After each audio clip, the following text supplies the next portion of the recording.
విత్తనములు చల్లడానికి కర్షకుడు వెళ్ళాడు. అతడు చల్లుతున్న సమయంలో కొన్ని విత్తనాలు దారి పక్కన పడి తొక్కబడ్డాయి.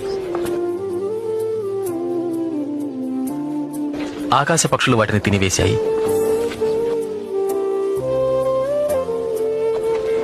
మరికొన్ని విత్తనములు రాతి నేలను పడ్డాయి.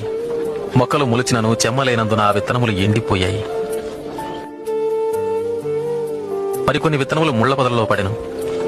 ముళ్ల పొదలు వాటితో మొలిచినందున వాటిని అణచివేశెను. ఇంకొన్ని విత్తనములు మంచి నేలను పడినవి. ఆ విత్తనములు మొలిచి పెరిగి నూరంతలుగా ఫలించెను. విత్తనము దేవుని వాక్యం. త్రోవ ప్రక్కన పడిన విత్తనములు ఎవరనగా వారు వాక్యం వింటారు, కానీ అపవాది వచ్చి వారి హృదయంలో నుంచి సందేశాన్ని దొంగిలించుకుపోతాడు. వారు నమ్మి రక్షణ పొందకుండాట్లు చేస్తారు. రాతి నేలను పడిన విత్తనములు ఎవరంటే వారు వింటారు, సందేశాన్ని అంగీకరిస్తారు కూడా, కానీ వీరు లేనందున కొంతకాలం మాత్రమే నమ్ముతారు.